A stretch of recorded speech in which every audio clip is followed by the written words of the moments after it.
পেশাকে ভালোবাসি বলেই এবং আপনাদের সকলকে আন্তরিকভাবে গ্রহণ করেছি বলেই আজকে আমি এখানে এসে দীর্ঘক্ষণ কিন্তু সময় দিয়েছি। বিশেষ করে বাংলাদেশ সাংবাদিক ঐক্য পরিষদ বিগত 2 বছরের মধ্যে 2024-এ যে সংগঠনটি জন্ম হয়েছিল,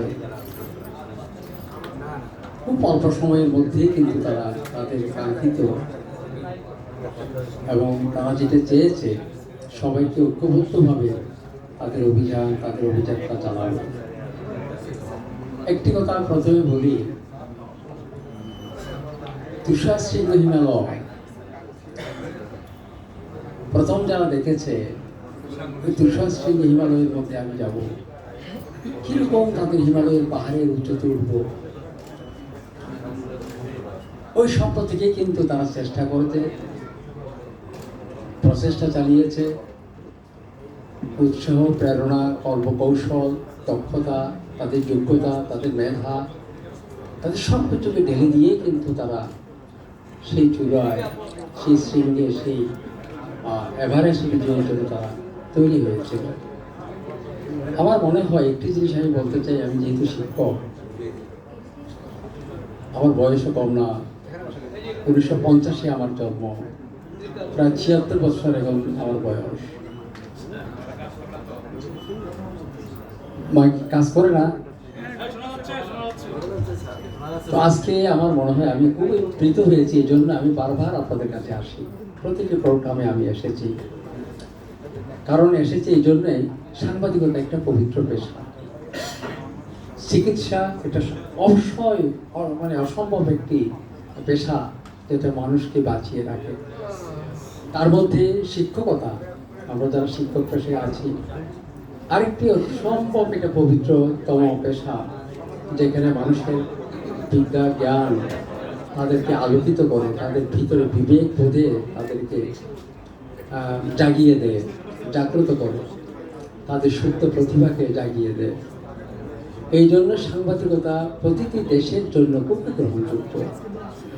সাংবাদিক পেশাকে যে কত বড় মাপের করে দেখে সবাই, কত মূল্য দেয়, আমরা যারা বিদেশে গিয়েছি আমরা দেখতে পাই।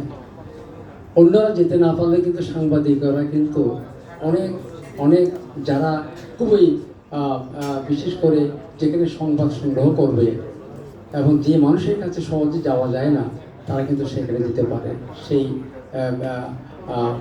অনুষ্ঠানগুলোতে তারা যেতে পারে। আজকে আমার সবচেয়ে ভালো লেগেছে এই জন্য যে উত্তর দক্ষিণ আমাদের সিটি কর্পোরেশনকে দুটি অঞ্চলকে সমন্বিত করে আপনারা আজকে যে ঐক্য পরিষদের কমিটিটা ঘোষণা করছেন। এর আগে চট্টগ্রাম জনপদ বিভাগ, চট্টগ্রামের মধ্যে বিশাল জনপদ, সেখানে আপনার কমিটি ঘোষণা করেছেন। কক্সবাজার বিশেষ করে খুলনাতে আপনার একটা কমিটি ঘোষণা করেছেন এবং আগামী দিনে আপনার নারায়ণগঞ্জ এবং গাজীপুর করবেন, পরবর্তীতে রাজশাহী, সিলেট, অন্যান্য জায়গাগুলোতে আপনার যাবে। আজকে আমি এর স্বপ্ন যারা দেখেছি, বিশেষ করে সাব্বির হোসেন রনি, আমার খুবই কাছের মানুষ, আমার পাশে বসে আছে। স্বপ্ন দেখলেই স্বপ্ন, কিন্তু সেটা আমার মনে হয় যারা স্বপ্ন দেখে অবশ্যই সেটা স্বপ্ন পূরণ হওয়ার মতো স্বপ্ন দেখে। আজকে সাব্বির হোসেন রনি যে স্বপ্ন দেখেছিলেন, আমার মনে হয় রাজু হালিম যে স্বপ্ন দেখেছিলেন, আমাদের মুক্তার হোসেন যে স্বপ্ন দেখেছিলেন, এবং আমাদের খুবই বরেণ্য কবি, আমার খুবই কাছে অশোক ধর যে স্বপ্ন দেখেছিলেন, আরও যারা সাংগঠনিকভাবে যারা নেতৃত্ব দিয়েছেন নানাভাবে, এবং প্রথম দিনে যারা স্বপ্ন দেখে এই প্রতিষ্ঠানকে দান করিয়েছেন, আমার মনে হয় আপনারা তো সফল এই জন্যই আপনাদের প্রথম আসার পরে যখন আমি দেখি প্রতিটি মানুষের মধ্যে দেখেছি এটা চেতনা, এবং প্রতিটি মানুষের মধ্যে তার চেহারার মধ্যে ফুটে উঠে আপনাদের সাংবাদিকতার মধ্যে সফল হয়েছে। মানুষকে দেখলে বোঝা যায় নেতৃত্ব কোথায়। প্রতিটি মানুষ সমৃদ্ধ, প্রতিষ্ঠিত। সাংবাদিকতার মধ্যেই যদি আমার মনে হয় মনটা ঢেলে দেন, হৃদয়টা ঢেলে দেন, ওই পেশার মধ্যে যদি পেশাকে সত্যিকারভাবে গ্রহণ করেন, সেই পেশা কিন্তু আপনাকে অবশ্যই অভিনন্দিত করবে। আপনি যখন পেশাকে অভিনন্দন জানাবেন, আন্তরিকভাবে হৃদয় দিয়ে গ্রহণ করবেন, সেই পেশাও কিন্তু আপনাকে আন্তরিকভাবে আপনাকে অভিনন্দন জানাবে। ঠিক একইভাবে আমি মনে করি প্রতিটি পেশার জন্য আমাদের দায়িত্ব আছে, যেহেতু আমরা মানুষ। আজকে বাংলাদেশ সম্পর্কে আমি যেটা বলতে চাই যে আমাদের বাংলাদেশটি একটি কিন্তু অসম্ভব পাহাড়, নদী, সাগর, সৈকত এবং আমাদের সব কিছু মিলিয়ে কিন্তু বাংলাদেশের যে উচ্চতা, এটাকে কেউ অস্বীকার করতে পারবে না। আজকে সেই বাংলাদেশের মাটি মানুষকে রক্ষা করার দায়িত্ব কিন্তু আপনাদেরকে, কারণ আমরা এই দেশের নাগরিক। আমরা এই দেশকে কখনো কিন্তু এই দেশকে নষ্ট করতে পারি না। এই দেশের মানে অপসংস্কৃতি বলেন এবং আমাদের যত ধরনের মন্দ কাজ আছে, অসুস্থ যেসব চিন্তাগুলো আছে, এগুলো দিয়ে কিন্তু কখনো আমার দেশকে কিন্তু আমরা নোংরা করতে পারি না, নষ্ট করতে পারি না। ঠিক সেইভাবে আমি যেটা মনে করি, এখানে দুই ধরনের সাংবাদিকতা আছে। একটা হচ্ছে অসুস্থ সাংবাদিকতা, আরটা হচ্ছে সুস্থ সাংবাদিকতা। আমি যদি আরো বলে যাই, আমি দেখেছি 4টা সাংবাদিকের আমি বলতে চাই। ইয়েলো জার্নালিস্ট, এটাকে আপনারা সবাই জানেন। আমরা দেখেছি ব্লু জার্নালিস্ট, এটা আমরা দেখেছি। আরেকটা জার্নালিস্ট দেখেছি আমরা কিন্তু রেড জার্নালিস্ট, লাল জার্নালিস্ট। আরেকটা দেখেছি কিন্তু আমি দেখেছি ব্ল্যাক লিস্ট জার্নালিস্ট। এই যে জার্নালিস্টের মধ্যে বিভাজন, এটা হয়েছে কেন হয়েছে? এখানে তাদের কর্মধারা, তাদের চিন্তা, তাদের এই যে সাংবাদিকতাতে পেশাকে তারা সেইভাবে ধারণ করতে পারে, মানে সকলে পারেননি। এই জন্য কিন্তু তারা সেটা চেয়েছিল, মানে সেটা হয়েছে। এই জন্যে আজকে আমাদের খুব প্রয়োজন, আমরা যেই বাড়িতে বসবাস করি, যেই দেশে বসবাস করি, যেই রাষ্ট্রে বসবাস করি, এই দেশটা তো আমাদের। এবং এই দেশকে বর্তমান সরকার যেটা চেয়েছে এবং শহীদ প্রেসিডেন্ট জিয়াউর রহমান যেটা সাংবাদিকতার পথ খুলে দিয়েছিল আপনাদের জন্য, এই ডোর বন্ধ ছিল, দরজা বন্ধ ছিল, কিন্তু তিনি এসে অল্প সময়ের মধ্যে কিন্তু এই দেশের মানুষের হৃদয় জয় করেছিলেন। কেন জয় করেছিলেন? তিনি তো সেনা ছাউনিতে ছিলেন। তিনি সেনা ছাউনিতে থেকে কোনো রাজনৈতিক প্রশিক্ষণ না গ্রহণ করে তিনি মানুষের মন কীভাবে জয় করলেন অল্প সময়ের মধ্যে? কোথায় কালকাটা, নদী কোথায়, সাগর কোথায়, বাটি কোথায়, এগুলোকে তিনি দেখতে পেয়েছিলেন। অর্থাৎ আমাদের দেশ কৃষি নির্ভর দেশ। এই দেশকে বাঁচাতে হলে কিন্তু এগুলোকে লাগবে। এই জন্যেই তিনি আপনাদেরকে সামনে নিয়ে গিয়েই আপনাদের মর্যাদা দিয়ে, সম্মান দিয়েই কিন্তু প্রথম স্বাধীনতাকে মুক্ত করেছিলেন। এবং যেটা খুবই আমাদের জন্য কষ্ট হয়, সেই সময়ের ইতিহাসগুলো যখন আমরা দেখি, কাগজগুলো যখন দেখি, আমাদের বইয়ের পাতায় কিন্তু সেগুলো আছে। আমাদের বেশি দূরে যেতে হবে না। আমরা দেখেছি সাংবাদিকতাকে কত কঠোরভাবে, মানে আপনাদের সব কিছুকে, আপনাদের কণ্ঠকে কীভাবে রোধ করে রেখেছিল। সাংবাদিকতা রোধ করার বিষয় নয়, এগুলো প্রকাশের বিষয়। এবং মেধা মননকে কখনো কিন্তু রোধ করা যায় না, বেঁধে রাখা যায় না। এবং এই জন্যে আজকে আমাদের দেশের যে অবস্থাগুলো হয়েছিল, আমি চাই এর থেকে উত্তরণের প্রয়োজন। বর্তমান প্রধানমন্ত্রী, যেহেতু আমি বিএনপির একজন শিক্ষক, আমি বুদ্ধিবৃত্তিক রাজনীতি করি, আমি তৃণমূলের কোনো রাজনীতি করি না। আমরা শিক্ষক, আমাদের প্রফেসর মাহাজুদ্দিন, বড় বড় যারা ছিলেন, আমরা কিন্তু বুদ্ধিবৃত্তিক রাজনীতি করি। আমরা দেখেছি বর্তমান সরকারের যে প্রধানমন্ত্রী, আপনারা দেখেছেন। আমি শিক্ষক, আমি খুবই গভীরভাবে অনুধাবন করতে চাই মানুষের জীবনযাপনকে। আপনারা দেখেছেন এই সন্তান লন্ডনে ছিল। আমাদের মিষ্টি আফা যে কথা বলছে, আমি আপনাকে ধন্যবাদ জানাই। উনি আজকে প্রধান আলোচক, উনি এসেছেন, অনেক কষ্ট করে এসেছেন। ওনার একজন আত্মীয় নাকি মৃত্যুবরণ করেছে, উনি সেখানে যাবে, তারপরও সময় দিয়েছে। এবং আমাদের মধ্যে যারা আছে এখানে, যারা বক্তব্য দিয়েছেন, আমি প্রত্যেকটা বক্তব্য কিন্তু শুনেছি। এত ভালো বক্তব্য দিয়েছেন যে আমাদের ওমর ফারুক জালাল, এটা ভালো লেগেছে আমার। এবং কবি আমাদের অশোক ধরের বক্তব্য আমার খুব মনোযোগ সহকারে শুনেছি। বেশ কতগুলো বক্তব্যগুলো কিন্তু আপনাদের জন্য বলেছেন, এই দেশের মানুষ, মাটির মানুষের জন্য বলেছেন আপনারা। এবং সাংবাদিকতা পেশাকে কীভাবে উর্বর করা যায় এবং এইটাকে কীভাবে আরও বেশি পরিচ্ছন্ন করা যায়, আপনাদেরকে কীভাবে দায়িত্ববান করা যায়, এবং এই পেশার মধ্যে যেসব ত্রুটিগুলো আছে কীভাবে ত্রুটিমুক্ত করা যায়, এবং একটি সুন্দর সুস্থ সমাজ কীভাবে গঠন করা যায়, এবং একটা রাষ্ট্রের বিনির্মাণে কতটুকু আমাদের সফল লেখা উচিত, কী কী করা উচিত, সাংবাদিকের পেশাগত দায়িত্ব কতটুকু, এগুলো কিন্তু আপনারা বলেছেন। আমি খুবই খুশি। এই জন্যেই আমি যেটা বলতে চাই, আমাকে একটু পানি বলি। আমি কিন্তু অসুস্থ, তারপরে এসেছি। আমি দেখেন আমার হাতের মাঝে আমাদের জনাব তারেক রহমান সাহেব আমাদের মিষ্টি আফার যে কথাটি বলছে, প্রতিহিংসা রাজনীতি দেখে কি কষ্ট পেয়েছে, তার নিষ্ঠুরভাবে কষ্ট পেয়েছে। এত নিষ্ঠুরতা, নিপীড়ন এই পরিবারের প্রতি। আমি যেটা মনে করি যে শিক্ষক খুব দৃষ্টিভঙ্গি আমার ভিন্ন থাকবে না, কারণ শিক্ষক আমি একই মেরুতে দেখি। বিগত সরকারের অবশ্যই আমি বলবো তাদের অবদান কখনো আমরা খাটো করে দেখতে চাই না। স্বাধীনতা যুদ্ধে তাদের অবদান আছে, কিন্তু তার পাশাপাশি কিন্তু আমাদের শহীদ জিয়ার অবদান অল্প সময়ের মধ্যে তিনি, সেই সময়ের মধ্যে একটা দুরন্ত ছেলে, একটা মেজর এত বড় দায়িত্ব নিতে পারে। মেজর তো আরও সেক্টর কমান্ডার তো আরও অনেকে ছিলেন, কেন তার দায়িত্ব নিলেন না? তার বয়স থেকে অনেক বেশি ছিলেন কিন্তু অনেকে।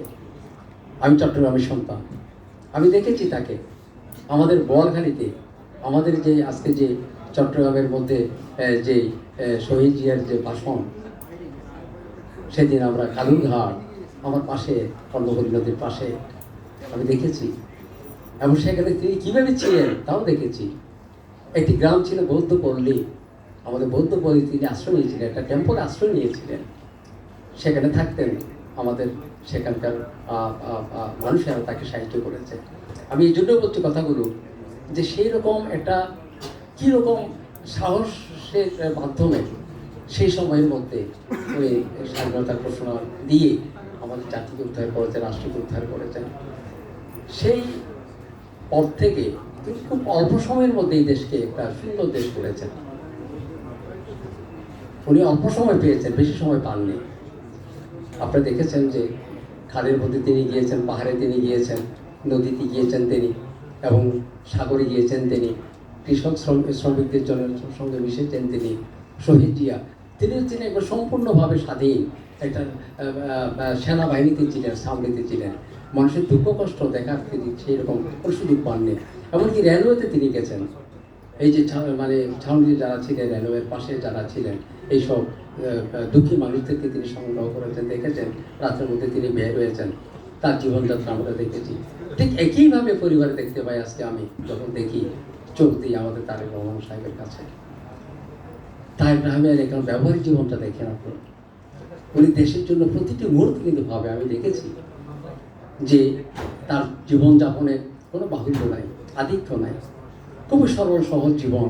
তিনি মিশতে চায়, কিন্তু হয়তো অনেক সময় তিনি তাকে যারা রক্ষা করে বিভিন্ন বাহিনীগুলো তাকে হয়তো মিশতে দেয় না, কিন্তু তিনি চায় সকলের সঙ্গে মিশে, হৃদয়ে মিশে তিনি কাজগুলো করতে চায়। অর্থাৎ যারা বিরোধী দলে আছে তাদেরকেও বুকে ধারণ করতে চায়। তার বক্তব্য আপনারা শুনেছেন, আমাকে কষ্ট দিয়েছে বলে যে মিষ্টি আপা বলছে, আমাকে যারা আঘাত দিয়েছে, আমি যদি তাদের আঘাতটা নেই, প্রত্যাঘাত করি, তাকে যদি আঘাত দিই, আমার আঘাত দিয়ে দূর হয়ে যাবে, আমি তো ভালো হয়ে যাব। আমার চোখ একজন নিয়েছে, আমি যদি তার চোখ নিয়ে যাই, আমার চোখ কি আবার ফিরে আসবে? কীরকম একটা যুক্তি তার মধ্যে এসেছে, বিবেক বোধে তিনি তৈরি হয়েছেন। এই জন্য তার বাক্যগুলো, তার শব্দগুলো আমাদেরকে কিন্তু মানুষদেরকে খুবই সহজেই আকৃষ্ট করেছে। আমি দেখেছি, যেহেতু আমি শিক্ষক, ঢাকা বিশ্ববিদ্যালয় ক্লাবে গেলে, আমাদের লাউঞ্জে গেলে, আমাদের যারা অন্য দলের যারা আছে, অন্য পন্থী যারা আছে, তারা কিন্তু আজকে তারেক রহমানকে প্রশংসা করে। ওনার বাণীগুলো শুনলে, ওনার জীবনযাত্রা দেখলে, দেখেছেন গাড়ি ঘোড়া নিয়ে কীভাবে চলে, হেঁটে কীভাবে যাচ্ছে, পাহাড়ে কীভাবে যাচ্ছে, নামছে, তিনি যাচ্ছে। অর্থাৎ তিনি মাটিকে, এই মানুষদেরকে খুবই ভালোবাসে, গভীরভাবে ভালোবাসে। এই জন্য আমি আজকে চাই, তিনি চাচ্ছেন সাংবাদিকতা পেশাকে তিনি একটা সুস্থ ধারা নিয়ে আসবে। আমরা জানি আমাদের যিনি জহিরুদ্দিন স্বপন, যিনি দায়িত্ব পেয়েছেন, তিনি খুব আন্তরিক, তিনি একজন সাংবাদিক, মিডিয়া সেলের কথা। আমাদের যে রাজু হালিম যে কথাটি বলছে, আমরা রাজু হালিমকে দেখেছি প্রায় সময়, আমিও দেখেছি আমাদের বিএনপি চেয়ারপারসনের অফিসে নানাভাবে গেছে, আমিও গেছি, যেতাম, যেহেতু আমাদের অফিস, আমাদের ঠিকানা তো সেটাই। আমরা দেখেছি শিক্ষক হিসাবে মাঝে মাঝে যেতাম, অর্থাৎ তাদের মতো যেতাম, অন্য মানুষের মতো। আজকে আমরা চাই সুস্থ সামাজিক, আজকে আপনাদের মাধ্যমে কিন্তু দেশ বড় হবে। আপনারা যত বেশি বড় করতে চাইবেন, আপনার পেশাকে সুন্দর করবেন, আপনাদের মাধ্যমে কিন্তু আমার দেশ অনেক বড় হবে। কারণ আজকে প্রযুক্তির দেশ, তথ্য প্রযুক্তি কিন্তু সহজে আমার দেশে থাকে না, আমাদের বিশ্বকে কিন্তু বিশ্ব জানানো নেই। এই জন্যে আজকে সমাজ, দেশ, জাতি, রাষ্ট্র এবং আন্তর্জাতিক মহলে যদি আপনাদের সম্মান বাড়াতে চান, একজন সাংবাদিক কিন্তু অনেক উঁচু হতে পারে, একজন শিক্ষক কিন্তু তার কর্ম দিয়ে, তার পেশা দিয়ে কিন্তু অনেক উপরে উঠে। যেমন আমি যদি বলি, আমি এটাকে বলবো না, আমি তো প্রান্তিক জনগোষ্ঠীর মানুষ, অনেক দূরে আমার জন্ম, এটা নিবৃত্ত পল্লীতে আমার জন্ম হয়েছিল। স্বপ্ন দেখেছিলাম আমি ঢাকা বিশ্ববিদ্যালয়ের শিক্ষক হবো, একটা বিশ্ববিদ্যালয়ের শিক্ষক হবো। আজকে আমি সাধারণ পরিবার থেকে আমার জীবনকে আমি তৈরি করার জন্য সততভাবে চেষ্টা করেছি। পারে না এই শব্দটি আমি মনে করি না। ইচ্ছা থাকলে, প্রবল ইচ্ছা থাকলে, মেধা মননকে, আপনার মেধাগুলোকে কেন আপনি সুস্থ রাজনীতির মধ্যে নেবেন না? আপনার এত সুন্দর মন, আপনার সুন্দর হৃদয়, এটাকে কেন নোংরা করবেন? আপনার সুন্দর দেহকে, সুন্দর হস্তকে, সুন্দর চিন্তাকে কেন আপনি বিপদগামী করবেন, অন্যদিকে নিয়ে যাবেন? এর মাধ্যমে তো আপনি ভালো জিনিস তৈরি করতে পারেন। আপনি যতক্ষণ চিন্তা করবেন, নানা চিন্তা করবেন, অসৎ চিন্তা করবেন, সেই চিন্তাকে যদি আপনি সুন্দর চিন্তা করেন, একটা সুন্দর ভুবন তৈরি হবে, সুন্দর জগৎ তৈরি হবে, সুন্দর পরিবার তৈরি হবে, সুন্দর সমাজ তৈরি হবে। এটা একটা প্রেক্ষাপট। এই জন্য আমি চাই একটা সুস্থ ধারা তৈরি হোক এবং সুন্দর চিন্তা দিয়ে। আজকে আমাদের সেই সময় এসেছে, আপনাদের জন্য স্বাধীনভাবে কাজ করার সুযোগ দিয়েছে। আপনারা কেন? আমরা চাইবো, আমিও বলবো, আমাদের মিষ্টি আব্বা বলবে, যেহেতু সরকার আমরা একজন, আপনারা তো সরকারের অংশীজন। বিএনপিকে সহজে ক্ষমতায় এসেছে, আপনারা না থাকলে কি বিএনপি ক্ষমতায় আসতো আজকে? আপনাদের সকলের আমরা অভিনন্দন জানাই, দল, মত, ধর্ম, বর্ণ সকলকে আমরা অভিনন্দন জানাই। এতগুলো মানুষ আজকে আমরা এসেছি। জনাব তারেক রহমান অল্প সময় পেয়েছে, মাটিতে নামার পরে বেশি সময় পাননি। নির্বাচন হয়েছে খুব অল্প সময়ের মধ্যে হয়েছে। তার অল্প সময়ের মধ্যে তিনি সরকারও গঠন করেছে এবং এখানে নবীন প্রবীণদের দিয়ে কিন্তু তিনি সরকার চালাচ্ছে। আগামী দিনে যারা স্বপ্ন দেখবে, আপনাদেরকে তিনি অসম মূল্যায়ন করেন, সম্মান দেন এবং নবীনদের প্রতি, যুবকদের প্রতি এবং তরুণী শিক্ষার্থীদের প্রতি তার একটা অসম্ভব চেতনা তৈরি হয়েছে দেখেছি আমি।